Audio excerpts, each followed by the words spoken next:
Mr. Cuellar. Thank you, Mr. Chairman. And again, I want to thank Chairman Carter, Ranking Member Mr. Price, and certainly yourself, Mr. Chairman, and Nita Laurie, and of course the staff that worked so hard. As you know, talking about the UACs, that pretty much is happening in my southern part of my congressional district. So in fact, this coming Saturday, I will be there to visit the facilities, and I want to thank the chairman and both the ranking member for the great work that they did here. What I would like to do is continue working with the committee because, as you know, this is only what we're doing at the 1 yard line, the U.S.-Mexico border. We still got to work with Chairwoman Kay Ranger and, of course, Nita Laurie on the foreign operations as to what we do before we get there.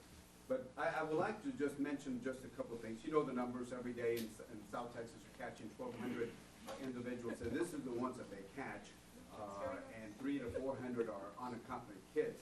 It takes about 2 hours to process those individuals. And if you multiply by the number of people, imagine what's happening to the Border Patrol. They're either filling out paperwork, transporting, feeding, and it's men and women that are doing a great job that are not at the border, securing the border. So imagine what's happening to the drugs that are being moved. And remember, the smuggling organizations are the ones that are making the decisions to send them through this particular area. But I want to just bring up 2 points that I think I want all the members to know what's happening. Let me first talk about UACs. They're caught down there in South Texas, and then either a commercial flag, a Coast Guard. Remember, they're using Coast Guard, that's aircraft that can be used to stop drugs coming in, train or buses. And they're being sent off either to eventually end up at a ORR facility.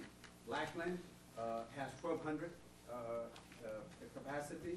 Ventura facility there in Oxford, California has a capacity of 575. Fort Sill, Oklahoma has a capacity of about 600.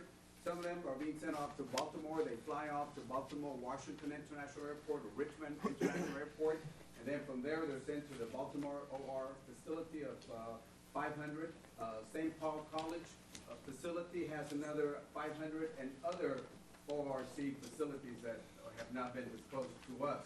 So there, of course, the UACs, the unaccompanied kids, they're going to try to find family members or somebody to take care of them, and they're going to be released.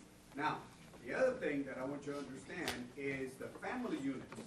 And this is something that really surprised me, Mr. Carr, I want you to listen to this because this affects us in Texas.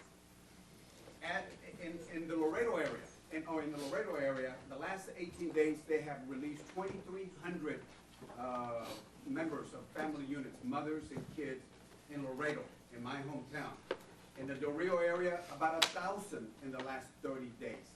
And this is in the bus stations there. The Rio Grande, in the last 6 days, they have released 8,000 individuals. So this is after Border Patrol has caught them, they're being released in our backyards. And this doesn't include El Paso, Mr. Chairman. And you can imagine there. So just from Del Rio down, in the last 60 days, they've released about 11,000 individuals. So Border Patrol catches them, and these family units are being released. These are not unaccompanied kids. I just explained what happened to those kids. These are family units. And the reason I mentioned this is it doesn't include El Paso, doesn't include Tucson, Arizona. So as we move forward, and again, I thank the chairman and the ranking member, the other folks that work so hard. I want to continue working with you because there is a gap that after our men and women in green are doing their job, there's a gap there where we got to get those immigration judges, either associates or new ones that come in, because there's a gap where, as you know, they're given a piece of paper to show up. And again, I can have you guess that once they travel thousands of miles, paid thousands of dollars, went through very violent situations, do you think they are going to show up after a while when they're given the piece of paper? And again, I'll let you answer that question. But again, I want to thank the chairman, the ranking member, Nita, the ranking woman, also Ms. Laurie, and of course the chairman and everybody. We got to continue working with y'all. And again, I'm also not very happy with the administration because for them to give us these numbers, either they withheld some of this information or they just didn't know what the heck was happening down there at the border. So again, I want to thank all of y'all for the great job, and I look forward to working with y'all.